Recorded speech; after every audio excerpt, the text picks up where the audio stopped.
be all here.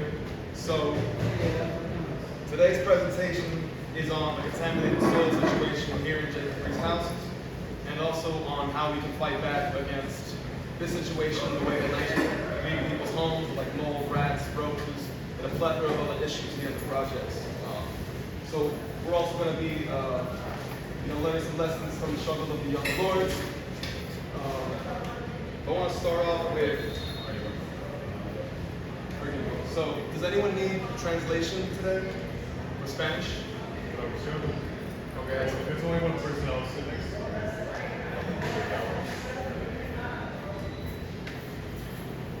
That's good.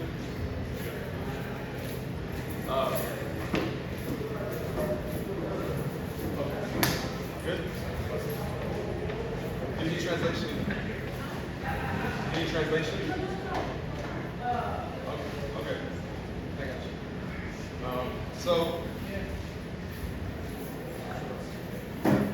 So here we got a twofold strategy to fight back.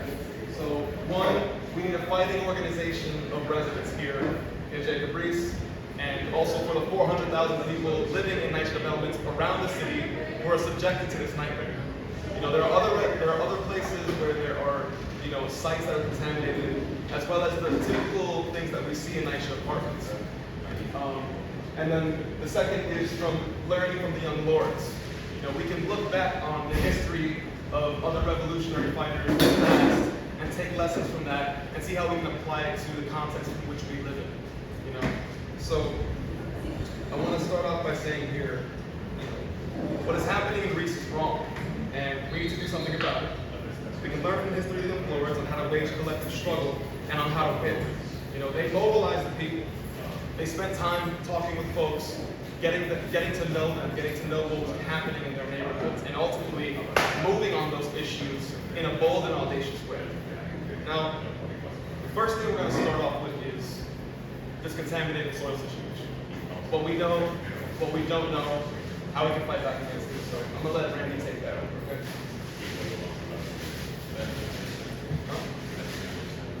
Yeah.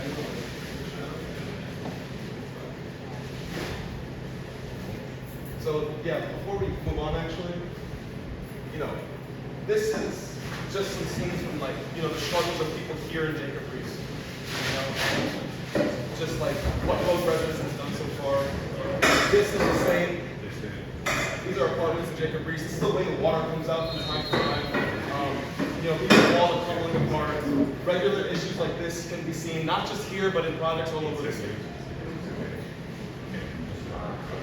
So, in terms of how this all started, right? We heard basically the day before NYCHA and this agency called the Department of Environmental Conservation. They were holding a meeting back in April, and it started with a flyer just hung up on some walls and some buildings. It looked pretty innocent, didn't really say a whole lot what was going on. You can't really tell what they're getting at with it. We pulled out this line under here. That's all the description we got. So it says, DEC DOH experts will discuss and answer questions regarding the proposed cleanup plan for the site. It's an opportunity for the public to share comments. This said nothing about the contaminated soil, why there was a cleanup needed, what was going to be discussed, and is there anything people should be concerned about. So even before it's even started, they're already swooping in on the right? And then at this meeting, or before it actually, we were still our group there struggle was digging in. Why is this meeting happening? What's going on in Riis?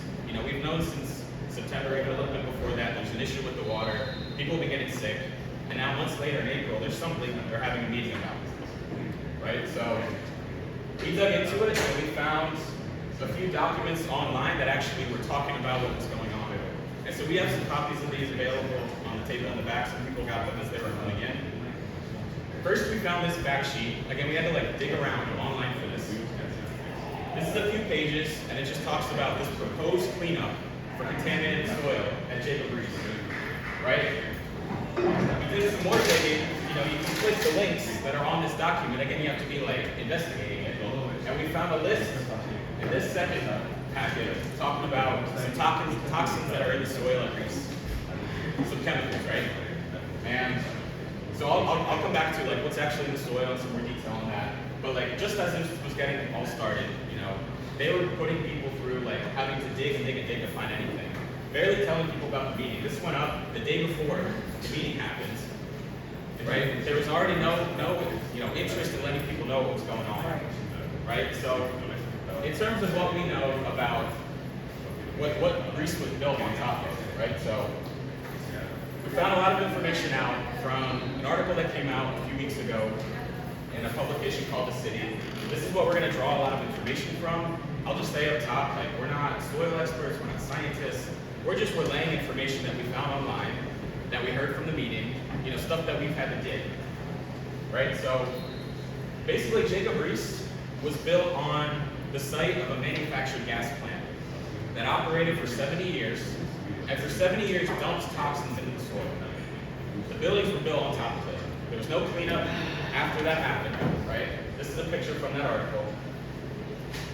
So essentially, in terms of what's in the soil, so we were going to translate stuff and then we got mixed up, so apologies for that. On the left here, these toxins, this first bullet point, this is what NYCHA and the DEC are saying is in the soil. They're kind of hard to pronounce: benzene, crizine, benzopyrene, whatever else. These are chemicals that can cause cancer, that can cause serious health issues. And it was buried, in all of their information. They didn't mention this at that April 11 meeting, which I'll come back to and talk about real quick. So at that meeting, right, we called up the contacts of people we know who live in Jacob Riis, who we thought might be interested in attending this and hearing what's going on. People who have had family members get sick and die from what's been happening, with serious health issues. We let them know about it. We called people up, they should come out to this. And as the meeting started, one of the first things they say is, everybody, we're gonna get through what we gotta say, save your questions for the end. Everybody, doing this thing, hush, hush, calm down. Everything's fine. We're taking care of it, just like we took care of the arsenic issue. Nothing to worry about. And people who came were fed up with that. Some people in this room shut down that meeting, as they should have. Because people are getting sick and they're still doing this thing of sweep it under the rug. Nothing to see here. Okay? So back to what that article, some things that came out from it. In 2004, it came out that they were basically doing all kinds of tests of what's in the soil at Riis. They've known about the contamination since 2002. So it's been over 20 years. So a few years after they find out, they ran a series of a few dozen tests, and they found contaminants less than a foot in the soil. So anything they try to tell you about, oh, it's buried down deep, you don't got to worry about it. In 2004, they knew less than a foot deep, you can dig it up. It's contaminated soil. With your hands, kids can be digging it up. Another thing that's been going on, so Hurricane Sandy came through, right? Completely wrecked Jacob Riis, all up and down the East River. The cleanup, all the construction that happened after it, it's been terrorizing residents for years. People can't get answers. What is this all about? Why are they doing construction for so long, right? They've been kicking up dirt for years and years and years, and they had an air monitor sitting in Jacob Riis to basically pick up when there's too much dust in the air for it to be healthy for people to breathe. But if not, forget about toxins like just dust. You shouldn't be breathing dust. And for the past few years, almost 100 times this air monitor said there was an excess level of dust that was unhealthy for people to breathe. And people living in Riis, we hear this anecdotally. People see the dust on their windowsills, right? It comes into their apartments, even high up in the tall buildings. So almost 100 times this air monitor went off. There was one day they reported that almost throughout the whole day, there was an unhealthy level of dust. They didn't tell anybody about this, And the last thing, so you see these two bullet points, lead and arsenic. This is something back to that April 11th meeting, they didn't mention, they didn't acknowledge. We only know about this because there's an environmental lawyer who's been doing his own work testing what's going on in Riis because he sees that something happened here, that there's been criminal negligence, and he's been digging into it. And he did his own testing and he found there is lead and arsenic in the soil, right? And again, at this meeting, they were doing everything they can to say, everything that's been wrong with the water, it's not related to what's going on with the soil.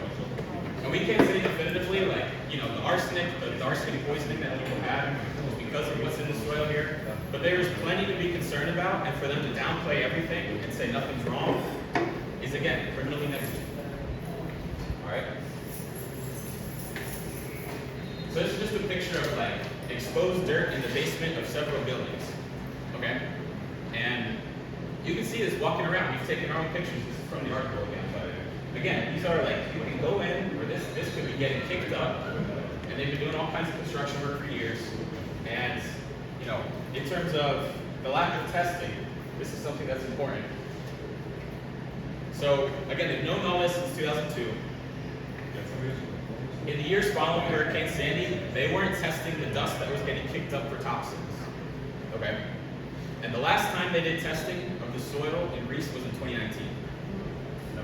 Years ago. Alright? And the journalist who was writing about this asked if they're going to do it again, and they said no.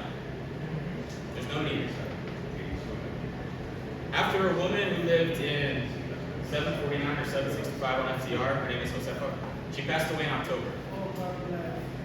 And she had pneumonia, she passed away, but they ran some tests. It turned out she had 4 times the healthy level of arsenic in her blood. What? She had arsenic in her system. Okay, there was some Her name's a exposure. liar.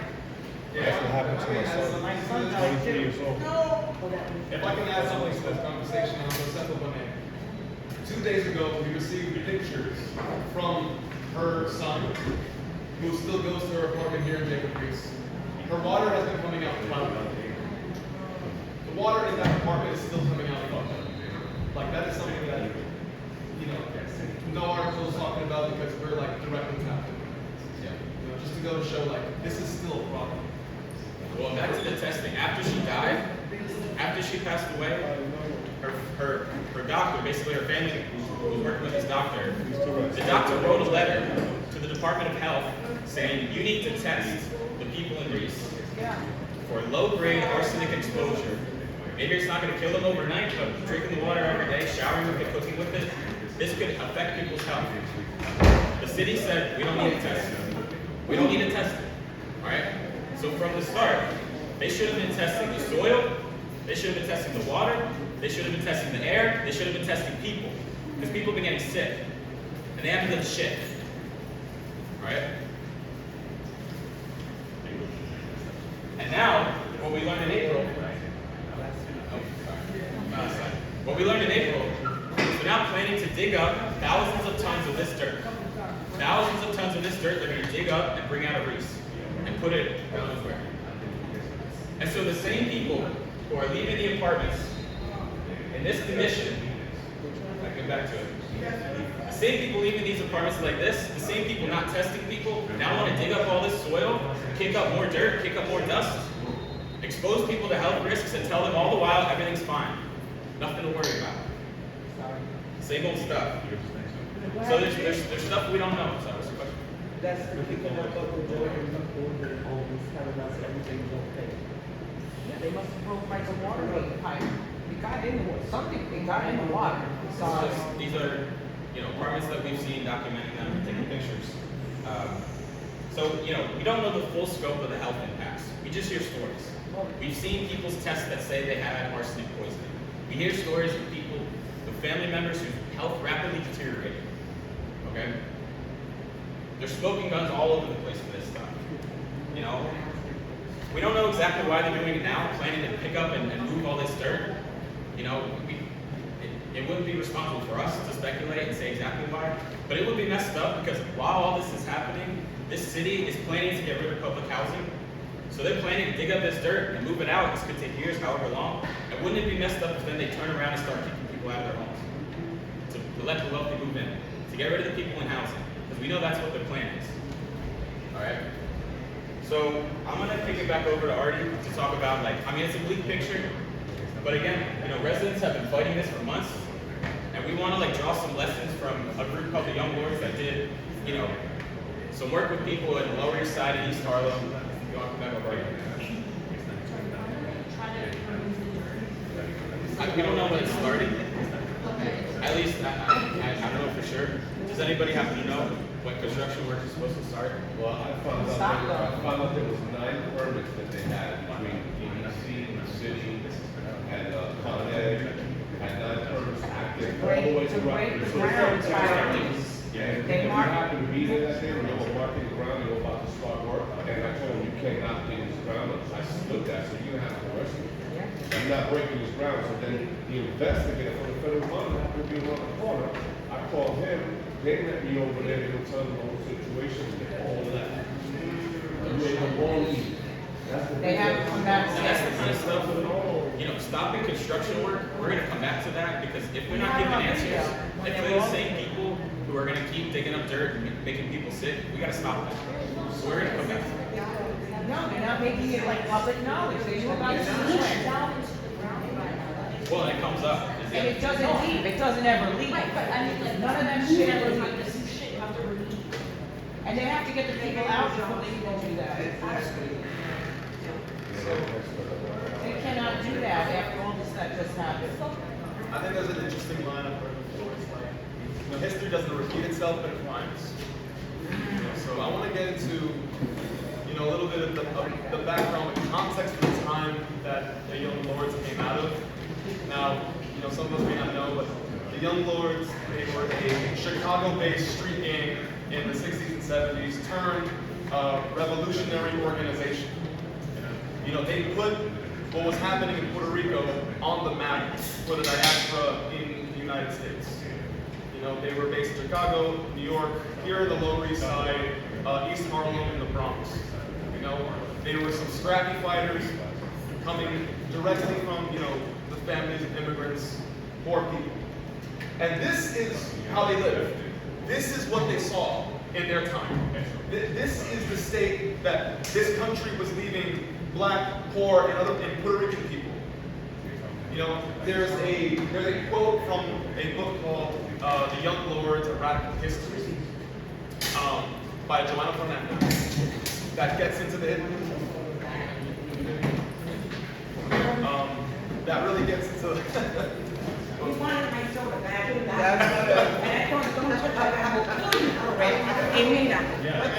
Thank you. get a napkin, get a sponge, that's good. It's good to see you again.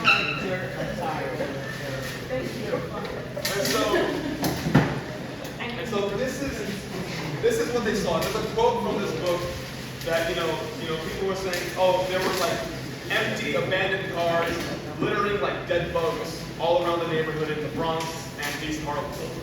You know, trash that sanitation would never come and collect. You know, and they saw this happen. You know, now the Young Lords, they had first started like looking to the Black Panthers. You know, looking to what they were doing, their social food programs. They took over a church. You know, it's a stubborn church that wouldn't like hand stuff out to the community. They got in there and took it over to do that very thing, serve the people.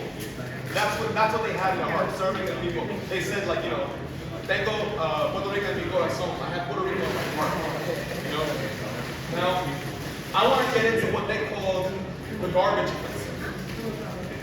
And now it's a funny title, I know, but here's basically the three aspects to how to wage a campaign.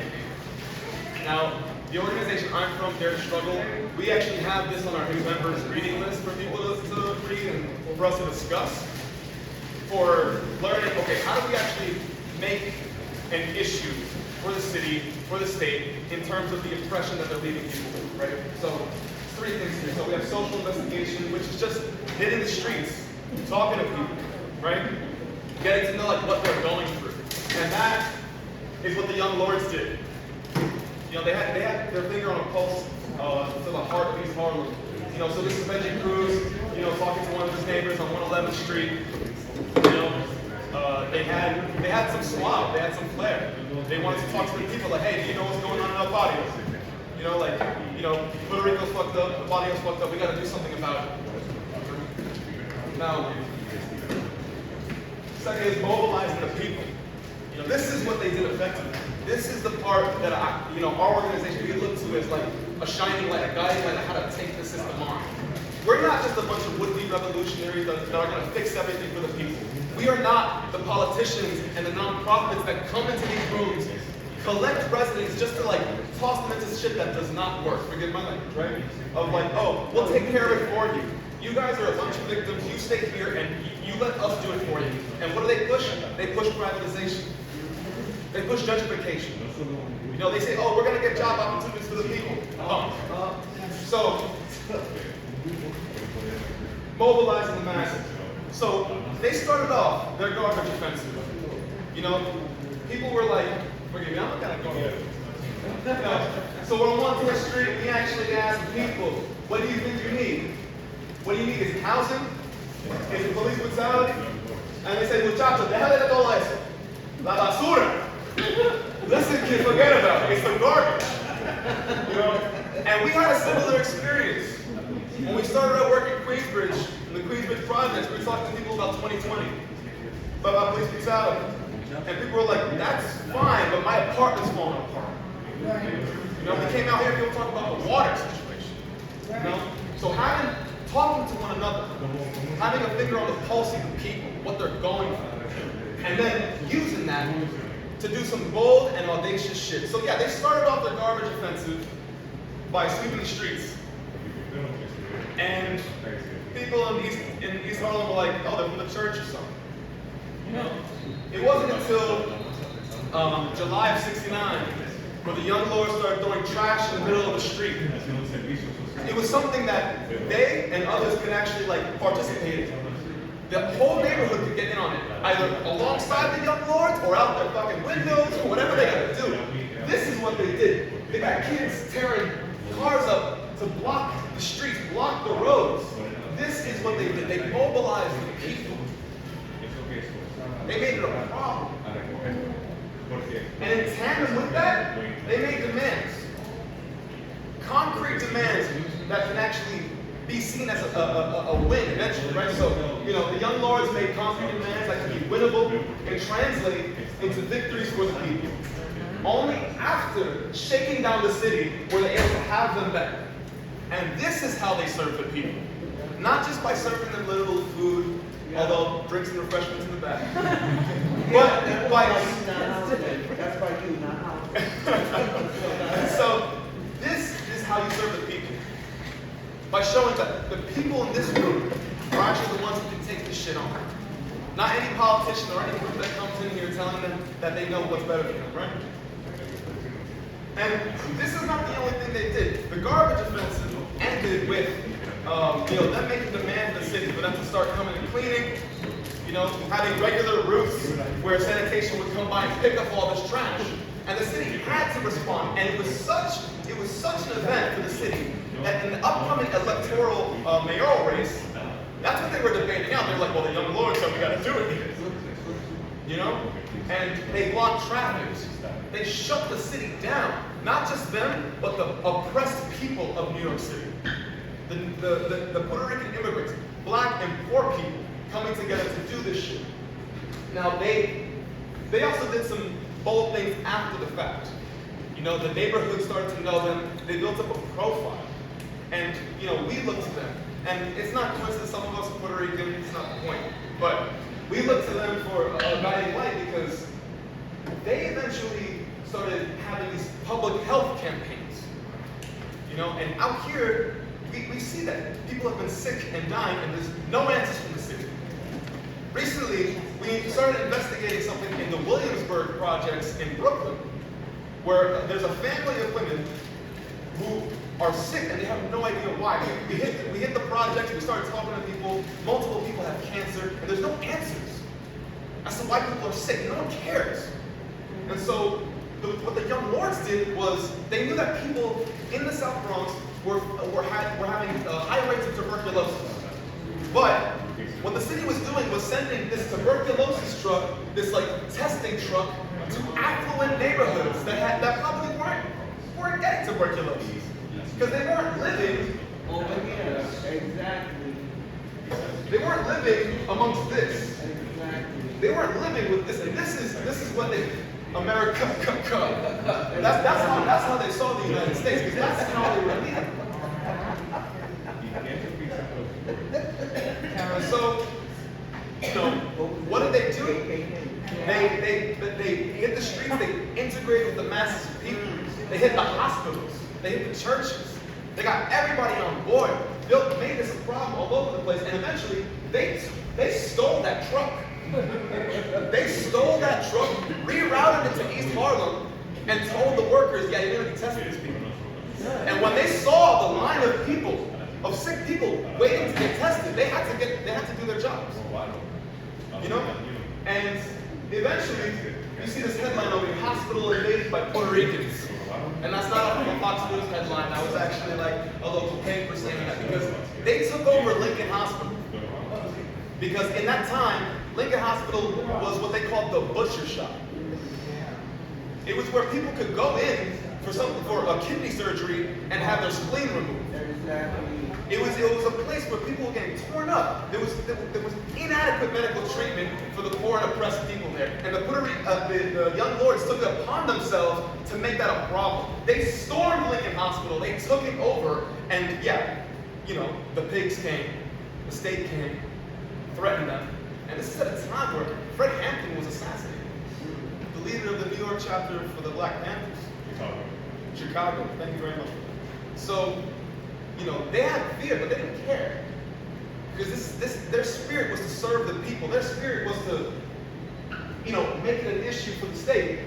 You know, that was on their mind. And so, on that April 11th meeting, when, you know, residents came, they didn't want anybody there. We called residents. Other residents called residents to mobilize, get out there. And we shut it down. It's true. It wasn't peaceful. It wasn't civil. But peace and civility flies out the fucking window when people are being poisoned.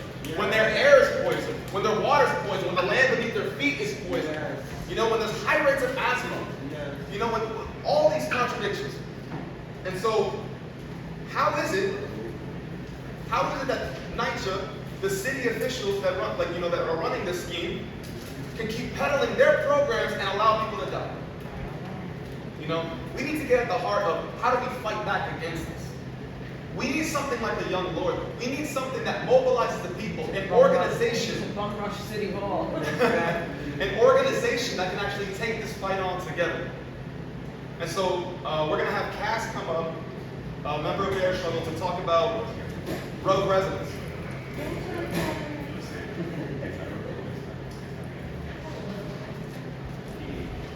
So, to kind of conclude what Artie and Rick were saying,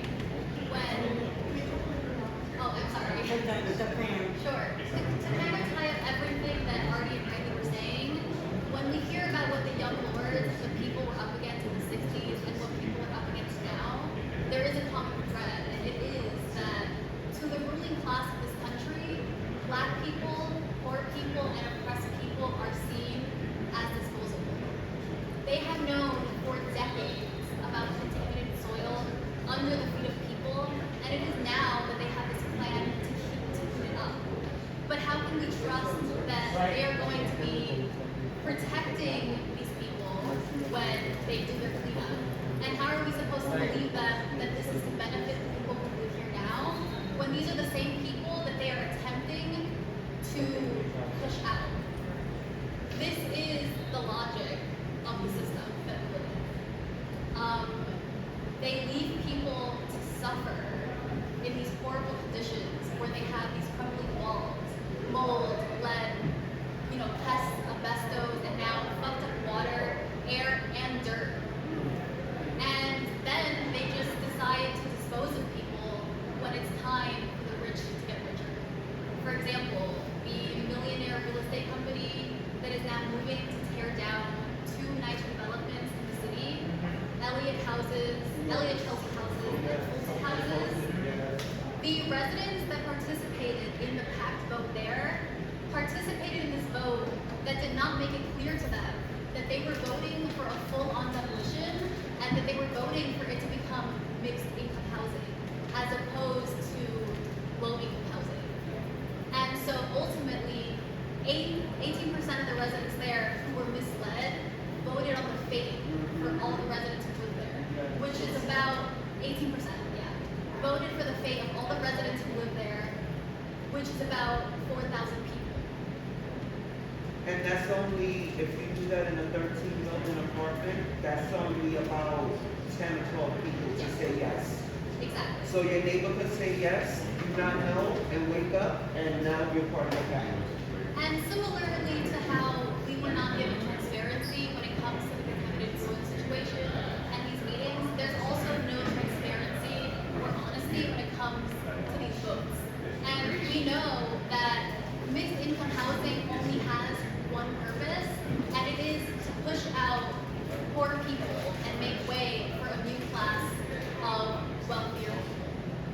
And when talking to residents all over development in NYCHA about the schemes that the city has for privatization and to ultimately get rid of public housing, the thing that they always ask us is, well, what is their plan when they push all these people out? Where are they going to put everyone in this list? They don't have a plan because they don't care. Because the system is not made for them. It's not made for the majority of people or to meet the needs of the majority of people. It is only intended to exploit them, to leave them struggling and dispossessed, and to leave them fighting against each other.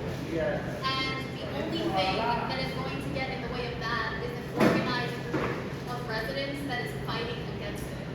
And that is what Rogue Residents here, that's what Rogue Residents is here in Jacob Riis. Rogue Residents has attended dozens of meetings. They have organized speak outs. They have organized protests. They have done reach out, going door to door and making phone calls to their fellow neighbors. And they have even confronted the management office on multiple occasions, going head to head with the management office to make demands to get the gas back on in a building that went without gas for 9 months, to make demands to get accommodation for a disabled resident, and to get repairs done for people. And so Rogue Residents is an example of what can be accomplished when people come together. The only thing that is missing now is a consistent leadership by the residents. We need people who are going to be leading the Rogue Resident meetings, people who are going to be building captains in their buildings, as well as someone to run the Rogue Residents email. These are things that can be rectified today if people want to take up responsibility for any of these things. If they want to become building captains, you can take flyers, take pamphlets, get them out to your neighbors. We can also make plans here today to take these lessons from the young lords and make a plan that's going to make this a problem for the city. And I don't know if I agree. Well, we have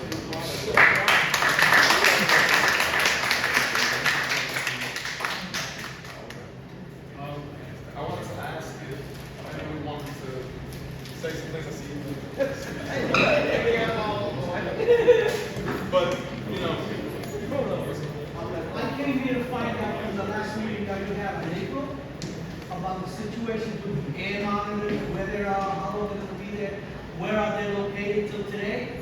I've been around, I don't see anything. here's the thing, right? So we gotta not confuse these meetings, right? Who ran that meeting? That was the DEC. That was And then And they're not. This is not a city meeting. This meeting is for Rogue Residents. It's for the residents of Jacob Riis House who wants to come together and take these things on. We're not going to invite the enemy into this room. Absolutely. And if we are, we're going to sit down.